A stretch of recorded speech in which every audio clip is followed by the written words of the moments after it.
अगर मैं बात करता हूँ आपसे एनर्जी के बारे में, अगर हम बात करें कि एनर्जी एक बहुत कॉमन टर्म है और हमने सुना होगा। तो एनर्जी अगर हम एज एन इलेक्ट्रिकल इंजीनियर की पर्सपेक्टिव से देखें तो एनर्जी तीन तरीके की एनर्जी होती है जिनके साथ हमें बेसिकली जनरली हम लोग जो डील करते हैं एज एन इलेक्ट्रिकल इंजीनियर। एक होती है electric energy, the other one is the mechanical energy, third one is the heat energy. देखो एक्चुअली तो एनर्जी बहुत फॉर्म की होती है, लाइट एनर्जी होती है, न्यूक्लियर एनर्जी होती है, बहुत कुछ होता है। पर जो बेसिक यानी कि जो मेजॉरिटी ऑफ एनर्जी, मेजॉरिटी जो है पोर्शन एनर्जी का, वो तीन फॉर्म में जाना जाता है। और इन तीन टाइप की एनर्जी का इस्तेमाल एज एन इलेक्ट्रिकल इंजीनियर हम लोग को करते हैं, हम लोग जब भी पढ़ाई करते हैं या जब भी हम लोग कोई स्टडी या रिसर्च वर्क करते हैं। तो इन तीनों एनर्जी में क्या होता है, इनकी यूनिट्स क्या होती हैं और कैसे ये तीनों एनर्जी आपस में रिलेटेड है, इन सब के बारे में चर्चा करेंगे इस लेक्चर में। तो मेरा नाम प्रांजल है और आज हम लोग जानने वाले हैं कि एनर्जी कितने, तीनों तरीके की एनर्जी में क्या रिलेशन है, क्या मीनिंग्स हैं, इनकी यूनिट्स क्या हैं। देखो ये वाला जो लेक्चर है ये बिल्कुल बेसिक लेक्चर है और इसका इस्तेमाल जो है बहुत बार इसकी ज़रूरत पड़ती है जब हम कोई न्यूमेरिकल सॉल्व कर रहे होते हैं या कोई हमसे वाइवा में एक बेसिक क्वेश्चन पूछ लेता है कि भाई ठीक है आप इलेक्ट्रिकल इंजीनियर हो तो इलेक्ट्रिक एनर्जी के बारे में क्या जानते हो, या इलेक्ट्रिक एनर्जी की यूनिट क्या होती है, मैकेनिकल एनर्जी यूनिट क्या होती है और कैसे ये आपस में लिंकअप होते हैं। तो इन सब चीज़ों का आंसर को देने के लिए ये लेक्चर मैंने तैयार किया है, बिल्कुल बेस है। अगर आपको कुछ भी नहीं पता है एनर्जी के बारे में तो ये लेक्चर आपको सिखा देगा, इन तीन एनर्जी का बेसिक सिखा देगा। शुरू करते हैं। सबसे पहले इलेक्ट्रिक एनर्जी के बारे में बात कर लेते हैं। अगर इलेक्ट्रिक एनर्जी की बात करें तो इलेक्ट्रिक एनर्जी को हम लोग मेज़र करते हैं वॉट सेकंड में, ठीक है। तो ये हो गई इलेक्ट्रिक एनर्जी की यूनिट। नाउ इसका क्या मतलब हुआ, अगर हम 1 वॉट सेकंड की बात करें तो ये 1 वॉट सेकंड क्या बताता है। तो मान के चलते मेरे पास 2 पॉइंट है और उन दोनों पॉइंट के बीच का जो पोटेंशियल डिफरेंस है वो 1 वोल्ट के आसपास है। नाउ अगर मैं एक पॉइंट से दूसरे पॉइंट तक 1 एम्पियर का करंट फ्लो कराऊं, ठीक है, और ये 1 एम्पियर करंट 1 सेकंड तक फ्लो कराता रहूं, तो इस पूरे प्रोसेस में जो एनर्जी कंज्यूम होगी, that's energy is known as, this energy is known as 1 watt second energy. समझ में आ रही। तो 1 वॉट सेकंड क्या है, 1 वॉट सेकंड वो एनर्जी है जो कंज्यूम होगी या जिसकी ज़रूरत पड़ेगी 1 वोल्ट के पोटेंशियल डिफरेंस के बीच में 1 एम्पियर करंट कर फ्लो कराने के लिए 1 सेकंड तक। समझ में आ रही है। तो यानी कि अगर इलेक्ट्रिक एनर्जी का मैं फॉर्मूला लिखना चाहूँ तो मैं क्या कह सकता हूँ, equal two volt into current into time. ठीक है, समझ में आ रही है। तो 1 वोल्ट, एक अगर 1 वॉट सेकंड की बात करते हैं तो 1 watt second equal to 1 volt, 1 ampere current और 1 सेकंड के लिए। क्लियर हो गया यहाँ पे। So this is the unit of electric energy. लेकिन यार अगर हम बात करते हैं वॉट सेकंड की तो ये बहुत ही स्मॉल यूनिट है, ठीक है, बहुत ही ज़्यादा छोटी यूनिट हो जाती है। अगर हम इसको प्रैक्टिकली देखना चाहें, यानी कि अगर हम मीज़रमेंट की बात करें, अगर हम लोग पावर सिस्टम की बात करते हैं जहाँ पे किलो वाट, मेगा वाट में, मेगा एमवीए में, एमवीए में हम लोग मेगा वीए में, यानी कि एमवीए वही एक ही चीज़ है। अगर हम इतने हाई यूनिट्स में वर्क करते हैं तो वहाँ पे ये वॉट सेकंड बहुत छोटी यूनिट हो जाती है। तो प्रैक्टिस में हम लोग क्या कर सकते हैं, तो प्रैक्टिकली अगर हम बात करते हैं तो वॉट सेकंड यूनिट का इस्तेमाल नहीं किया जाता है। उसकी जगह हम इस्तेमाल करते हैं वॉट आर या फिर किलोवाट आर का यूनिट का यूज़ करा जाता है ना। इन दोनों को समझ लेते हैं ना। वॉट आर का मतलब क्या हुआ, 1 watt hour equal to 1 watt into 1 hour. ठीक है, बहुत ध्यान से समझना, बहुत ही सिंपल कैलकुलेशन है, कोई दिक्कत नहीं होगी। ठीक है, तो देखो जनरली हमने देखो इलेक्ट्रिक एनर्जी, यानी कि अगर हम बात करते हैं इलेक्ट्रिक एनर्जी की, तो उसकी यूनिट हमने क्या निकाली, 1 वॉट सेकंड निकाली, वॉट सेकंड। ठीक है, 1 वॉट सेकंड। ना यहाँ पे 1 वॉट आर करा तो 1 वॉट इंटू 1 आर। अब 1 घंटे के अंदर 3600 सेकंड होते हैं, तो यहाँ पे ये 3600 सेकंड लिख लिए। तो 1 watt hour equal to 3600 watt second. Clear हो रहा है यहाँ पे। तो ये जो बेसिक यूनिट होती है, यानी कि जो बिल्कुल न्यूनतम यूनिट होती है, छोटी सी यूनिट होती है इलेक्ट्रिक एनर्जी की, वॉट सेकंड, उसको अगर मैं 1 वॉट आर में कन्वर्ट करना चाहूँ तो 1 watt hour equal to 3600 watt second. ठीक है। इसी तरीके से अगर हम बात करते हैं वॉट आर, इससे अच्छी यूनिट होती है, यानी कि जो बहुत ही ज़्यादा कॉमन यूनिट हम लोग जो सुनते हैं वो होती है किलोवाट आर, जिसको हम लोग एक यूनिट भी कहते हैं। आपको याद होगा, अगर हम लोग कहते हैं हमारी जो बिजली का बिल आया 1 यूनिट आया है, तो लगभग हम लोग वहाँ पे किलोवाट आर की ही बात कर रहे होते हैं, 1 किलोवाट आर की बात कर रहे होते हैं।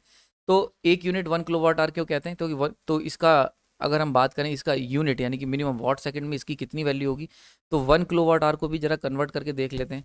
तो 1 किलोवाट आर को अगर हम लोग वॉट सेकंड में कन्वर्ट करने की कोशिश करेंगे तो किलो की जगह 10 की पावर 3 लगा दिया, आर की जगह 3600 आ गया। समझ में आ रही। तो वॉट आर की जगह आ गया 3600, किलो की जगह आ गया 10 की पावर 3, तो 3.6 इंटू 10 की पावर 6 वॉट सेकंड। ठीक है, देखो ये बहुत छोटी छोटी चीज़ें हैं और बहुत सारे ऐसे एग्जाम होते हैं, यूपीपीसीएल हो गया, एसएससी जेई हो गया, यूपीपीसीएल जेई हो गया, इन सब एग्जाम्स में ये सब इन्हीं छोटी छोटी चीज़ों पे क्वेश्चन आते हैं। इवन बहुत सारे क्वेश्चन हम लोग गलत कर देते हैं, जब ऑप्शन 4 आते हैं लिख के तो हम कंफ्यूज हो जाते हैं कि क्या आंसर सही होगा। तो इसीलिए मैंने ये लेक्चर तैयार करा है ताकि आपका बेसिक मजबूत रह सके और चीज़ों को आप थोड़ा सा समझ सको, क्लियर हो रहा है, उनके साथ रिलेट कर सको। ठीक, तो 1 किलोवाट आर की यूनिट समझ में आ गई होगी।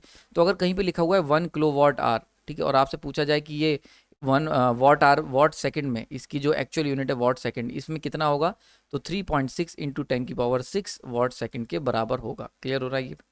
ठीक है, आई होप समझ में आ गया होगा। नाउ नेक्स्ट चलते हैं हम लोग मैकेनिकल एनर्जी की बात कर लेते हैं। नाउ मैकेनिकल एनर्जी जो होती है इसको हम लोग मीज़र करते हैं जूल या फिर न्यूटन मीटर्स में, ठीक है, न्यूटन मीटर या फिर जूल में। नाउ इसको जरा समझ लेते हैं। तो एक जूल मैकेनिकल एनर्जी क्या हुआ, ठीक। एक जूल मैकेनिकल एनर्जी को समझने के लिए हम लोग क्या करते हैं, एक बॉडी ले लेते हैं। इस बॉडी को अगर हम लोग इसको ऊपर अगर 1 न्यूटन की फोर्स लगाएंगे तो ये बॉडी स्लिप होके 1 मीटर के अप्रॉक्स अगर हम इसको स्लिप करा लेते हैं, यानी कि कोई भी बॉडी ऐसी ले लो जिसके ऊपर तुमने 1 न्यूटन फोर्स लगाओ और वो 1 मीटर तक स्लिप हो जाए या 1 मीटर तक मूव कर जाए, तो ऐसा करने में जितना भी हमने वर्क डन करा, यानी कि जो भी एनर्जी हमने लगाई ऐसा प्रोसेस करने में, 1 न्यूटन फोर्स लगा के बॉडी को 1 मीटर मूव कराने में हमने जो भी एनर्जी कंज्यूम करी, उस एनर्जी को हम लोग कह देंगे 1 जूल मैकेनिकल एनर्जी। क्लियर हो रहा है यहाँ पे, समझ में आ रहा होगा बिल्कुल। तो 1 जूल एनर्जी क्या होती है, 1 joule mechanical energy, 1 joule mechanical energy जो होती है वो 1 न्यूटन फोर्स अगर हम किसी बॉडी पे लगाते हैं और वो बॉडी 1 मीटर तक मूव कर जाती है, तो ऐसा करने में हम लोग की जो एनर्जी कंज्यूम होगी वो कहलाएगी 1 जूल। ठीक है, तो अब फॉर्मूला लिख लेते हैं। ठीक है, इक्वल टू 1 जूल। तो फॉर्मूला लिख लेते हैं। फॉर्मूला मैकेनिकल एनर्जी क्या होता है, फोर्स इंटू डिस्टेंस। इसीलिए देखो इसकी यूनिट क्या है, न्यूटन मीटर। तो फोर्स की यूनिट होती है न्यूटन और डिस्टेंस की होती है मीटर, तो मैकेनिकल एनर्जी कितनी होगी, न्यूटन मीटर। समझ में आ रहा है, newton metre equal to joules. ठीक है, आई होप समझ में आ रहा होगा। नाउ अगर हम बात कर लेते हैं हीट एनर्जी की, दो एनर्जी समझ ली, हीट मैकेनिकल समझ ली, इलेक्ट्रिकल समझ ली, अब हीट को भी जरा चर्चा कर लेते हैं। तो अगर हम लोग हीट एनर्जी की बात करें तो भैया हीट एनर्जी को जो हम लोग मीज़र करते हैं वो करते हैं कैलोरी में, कुछ लोग उसे मीज़र करते हैं बीटीयू में और कुछ लोग मीज़र करते हैं सीएचयू में। यहाँ पे कन्फ्यूज़न आ जाता है। यानी कि अगर हम पेपर की बात करेंगे, यानी कि कोई भी एग्जाम अगर तुम दे रहे हो तो यहाँ पे आपके मन में कन्फ्यूज़न आ सकता है। यानी कि क्वेश्चन तुम्हारा बीटीयू में आ सकता है, सीएचयू में आ सकता है और कैलोरी में आ सकता है। समझ में आ रहा है। तो इन तीनों को, यानी कि सबसे इंपॉर्टेंट पार्ट हीट एनर्जी ही होता है, क्योंकि बाकी दोनों में अगर इलेक्ट्रिक एनर्जी और मैकेनिकल एनर्जी बात करें तो सिंगल सिंगल यूनिट होती है। लेकिन अगर मैं हीट एनर्जी की बात करूं तो 3 अलग अलग यूनिट में हम इसको मेजर कर सकते हैं। तो इन तीनों को समझेंगे। तो सबसे पहले कैलोरी को समझ लेते हैं। ठीक है, एक कैलोरी क्या होता है। तो मान के चलते हैं एक नया, मैं मार्केट से नया बिल्कुल एकदम एक बढ़िया सा कटोरा लेके आया हूँ और उसके अंदर पानी भर दिया ना। ये जो पानी भरा है 1 ग्राम पानी हमने इसके अंदर फिल कर दिया और ये जो पानी है इसका टेम्परेचर 25 डिग्री का टेम्परेचर है। ठीक, अब मैं क्या करता हूँ, 1 ग्राम पानी 25 डिग्री टेम्परेचर, अब इसे हीट करना शुरू करा। इसके नीचे मैंने आग जला दी। जैसे ही मैं इसे हीट करूंगा तो भैया ये गर्म होने लगेगा। इसका टेम्परेचर 25 डिग्री से 26 डिग्री हो जाएगा। ठीक है, ना ये 25 डिग्री से 26 डिग्री जो टेम्परेचर होगा 1 ग्राम पानी का, इस पूरे प्रोसेस में जितनी हीट की ज़रूरत पड़ी, जितनी भी हीट एनर्जी की ज़रूरत पड़ी, उस हीट एनर्जी को हम लोग 1 कैलोरी कह देंगे। समझ में आ रही बात। आई होप बिल्कुल क्लियर हो गया होगा। मैंने आपको एनिमेशन के थ्रू समझा दिया। आई होप बिल्कुल समझ में आया होगा। ठीक है, तो हो क्या रहा है, आप अगर 1 ग्राम पानी का टेम्परेचर 1 डिग्री चेंज कर लेते हो, 1 डिग्री सेंटीग्रेड, बड़ा इंपॉर्टेंट चीज़ है यार ये, सेंटीग्रेड बड़ा इंपॉर्टेंट है क्योंकि इसी के बेसिस पे बीटी और सीएचयू डिवाइड होंगे। अभी आगे चल के चर्चा करेंगे। 1 ग्राम पानी ले लिया और उस 1 ग्राम पानी का और तुमने 1 डिग्री सेंटीग्रेड बढ़ा दिया टेम्परेचर गर्म करके, तो इस पूरे प्रोसेस में यानी कि पानी का टेम्परेचर, 1 ग्राम पानी का टेम्परेचर 1 डिग्री सेंटीग्रेड बढ़ाने में जितनी भी हीट एनर्जी की ज़रूरत पड़ेगी उसको हम कह देंगे 1 कैलोरी। समझ में आ रहा होगा। So this is very simple, 1 calorie समझ में आ गया। नाउ अगर इसका फॉर्मूला लिख लें तो फॉर्मूला क्या होगा, 1 calorie equal to 1 gram of water into 1 degree centigrade. यानी कि 1 कैलोरी मतलब 1 ग्राम पानी 1 डिग्री सेंटीग्रेड टेम्परेचर चेंज। सही है, आगे चलते हैं। अब 1 BTU की बात कर लेते हैं। BTU सबसे पहले इसको समझ लो, BTU क्या होता है। तो BTU होता है B for British, T for thermal and U for unit, यानी कि 1 BTU equal to British thermal unit. देखो हुआ क्या कि हीट एनर्जी जो थी भाई, इंजीनियरिंग या साइंस केवल एक कंट्री तक तो सीमित थी नहीं, हर कंट्री में उसमें काम चल रहा था। तो जो ब्रिटिशर्स थे उन्होंने अपनी एक यूनिट बनाई। उन्होंने कहा भैया हम लोग तो वो चौड़े में थे, उन्होंने कहा हमारा राज है पूरी दुनिया पे, तो हम अपनी यूनिटी मेजर करेंगे, हम कैलोरी वैलोरी को नहीं मानते। तो उन्होंने क्या करा, उन्होंने कहा हम अपनी जो हीट एनर्जी है उसे मेजर करेंगे BTU में। तो इसीलिए यहाँ से जन्म हुआ BTU का। अब BTU को भी समझ लेते हैं यार, कुछ अंतर है नहीं कुछ खास, बस ये कन्वेंशन ही फॉलो हो रही है। तो 1 BTU का मतलब क्या हुआ, ब्रिटिश थर्मल यूनिट। सेम अब देखो इसको जरा समझते हैं। हम फिर से वही कंटेनर नया मार्केट से कटोरा खरीद के लाए, उसके अंदर हमने अब की क्या करा, 1 ग्राम पानी की जगह हमने बढ़ा 1 LB वाटर। ना LB का मतलब क्या होता है, पॉन्ड्स, यानी क्या होता है 1 पॉन्ड के बराबर होता है 1 LB। जैसे हम लोग वजन वो लेने जाते हो ना, अब सबसे एग्जाम्पल है केक, मार्केट से केक खरीदने जाते हो ना बर्थडे पे, तो क्या कहते हो 1 पॉन्ड का केक दे दो, तो वो वही यहाँ पे ये 1 LB इक्वल टू 1 पॉन्ड के बराबर होता है लगभग। तो ब्रिटिशर्स जो थे वो मीज़र करते थे क्वांटिटीज़ को ग्राम की जगह पाउंड्स में। तो पाउंड्स में वो मीज़र करते थे। तो 1 पॉन्ड का केक दे दो, तो बिल्कुल वही यहाँ पे हमने लिखा हुआ 1 पॉन्ड का वाटर ले लिया, 1 पॉन्ड वाटर, 1 पॉन्ड का वाटर ले लिया और उसके अंदर ये पाउंड हो गया। ठीक है, ये मैंने बता दिया। 1 पॉन्ड का वाटर ले लिया और टेम्परेचर जो वो मीज़र करा उन्होंने वो फ़ारेनहाइट में मीज़र करा, ना कि डिग्री सेंटीग्रेड में। So this is the difference. ये तुम्हें याद रखना होगा कि अभी पीछे हमने जो कैलोरी देखा था ना, हाँ, कैलोरी जो देखा था, कैलोरी के अंदर हमने क्या लिया था, 1 ग्राम पानी लिया था और 1 डिग्री सेंटीग्रेड टेम्परेचर लिया था।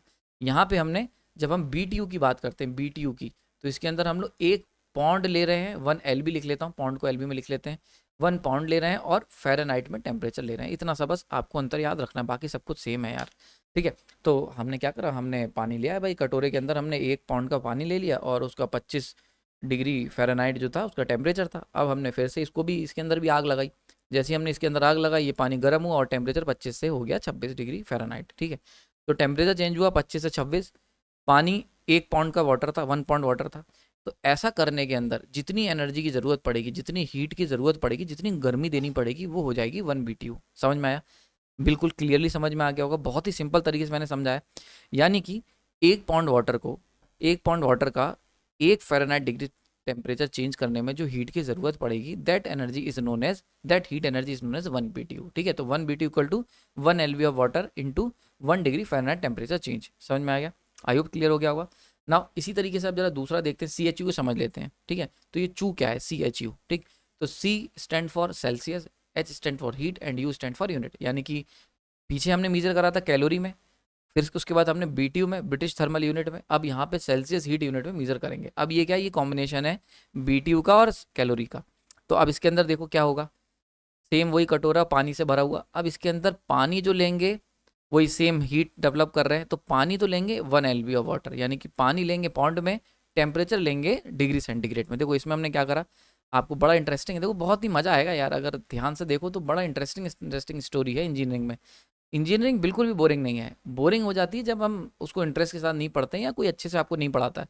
लेकिन अगर आप इंटरेस्ट लेके पढ़ोगे यार, बहुत मज़ा आता है, ठीक है। मैं स्पेशली बताऊँ तो मुझे को तो बहुत इंटरेस्ट लगता है यार, एकदम फिल्म एक क्लाइमैक्स की तरह मस्ती चलती है, शेरलॉक होम्स की मूवी की तरह, ठीक है। तो जरा इसको देख लेते हैं। तो हमने क्या करा, हमने कैलोरी ली, कैलोरी के अंदर अगर हम बात करते हैं यहाँ पे कैलोरी, तो कैलोरी में हमने 1 ग्राम लिया था पानी का और टेम्परेचर लिया था सेंटीग्रेड में, ठीक है। फिर हम लाए BTU, BTU में हमने पौंड में पानी लिया, पौंड, ठीक है।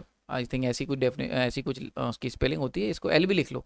LB में वाटर लिया और टेम्परेचर लिया था फ़ारेनहाइट में, ठीक है। अब हमने क्या करा, इन दोनों को मिला दिया, इन दोनों को मिला के लिखा CHU। समझ में आ रहा है?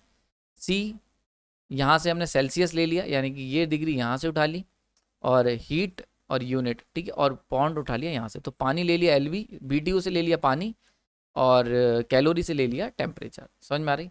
तो टेम्परेचर मेज़र करेंगे हम लोग डिग्री सेंटीग्रेड में, और पानी को जो क्वांटिटी लेंगे वो लेंगे हम लोग पौंड में, ठीक है। तो क्लियर हो गया होगा यहाँ पे। तो सिंपली हमने क्या करा, हमने 1 LV वाटर लिया, 1 पौंड वाटर, और उसका टेम्परेचर ले लिया 25 डिग्री, उसको गर्म करा, उसके नीचे आग लगा दी, और आग लगा के जब वो गर्म हुआ तो उसका टेम्परेचर 25 से बढ़ के हो गया 26 डिग्री सेंटीग्रेड, ठीक है।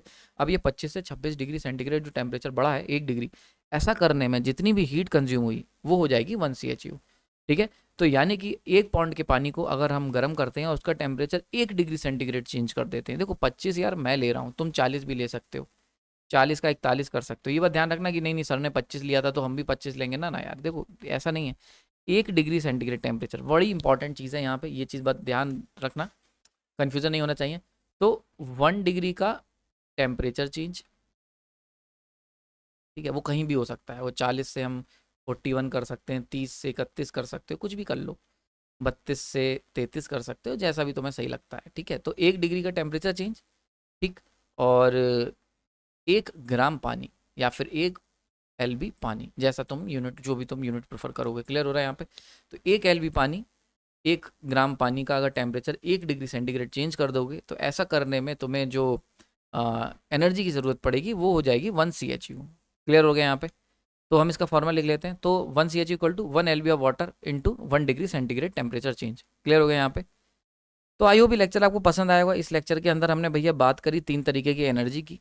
हमने हीट एनर्जी की बात करी, हमने इलेक्ट्रिक एनर्जी की बात करी, हमने मैकेनिकल एनर्जी की बात करी, और तीनों की हमने यूनिट डिफाइन कर दी कि इनकी जो यूनिट होती है इलेक्ट्रिक, मैकेनिकल और हीट, वो यूनिट का मतलब क्या होता है।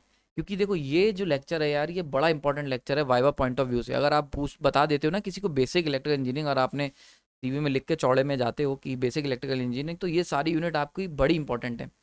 इसके साथ साथ जब हम बात करेंगे यहाँ पे पावर सिस्टम की, जो कि सीरीज़ अभी कंटिन्यू चल रही है, नहीं देखी तो जाके देख सकते हो यार, बहुत मज़ा आ रहा है उसको पढ़ने में।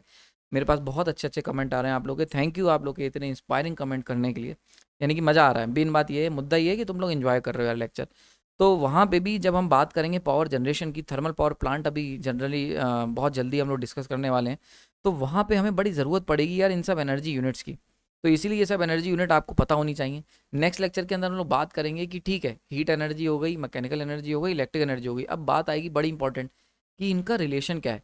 तो इनका आपस में क्या रिलेशन है, हीट मैकेनिकल से कैसे रिलेटेड है, मैकेनिकल इलेक्ट्रिकल से कैसे रिलेटेड है, और ये सारे आपस में कैसे रिलेटेड हैं।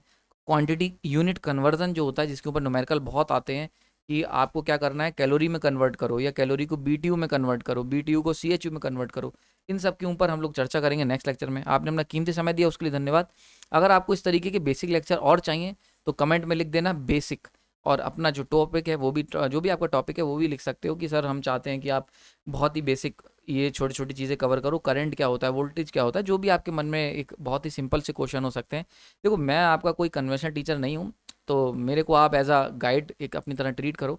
तो एज अ डिस्कशन की तरह मुझे आप ट्रीट करो कि हम जो भी आप टॉपिक इंटरेस्टिंग लाओगे उस पर मैं एक वीडियो बना के आपसे चर्चा करूँगा, और हम लोग छोटी छोटी चीज़ें सीखते रहेंगे, ताकि और इसके ऊपर वीडियो पोस्ट करते रहेंगे। तो जो भी आपके मन में डाउट है, छोटे से छोटा बड़े से बड़ा, आप कमेंट सेक्शन में उस टॉपिक को मेंशन करो। अगर वो टॉपिक मैं उसको कोशिश करूँगा कि जल्दी से जल्दी उस पर एक वीडियो तैयार करके आपके सामने फिर से आऊँ। आपने अपना कीमती समय दिया उसके लिए धन्यवाद। कोई अगर डाउट है, कोई कमेंट कोई चीज़ समझ नहीं आई हो तो कमेंट सेक्शन बता सकते हैं। लेक्चर पसंद आया तो लाइक करो यार, शेयर करो, जो भी ज़रूरतमंद है फ्री ऑफ कॉस्ट लेक्चर है, सबके साथ शेयर करो। Thank you.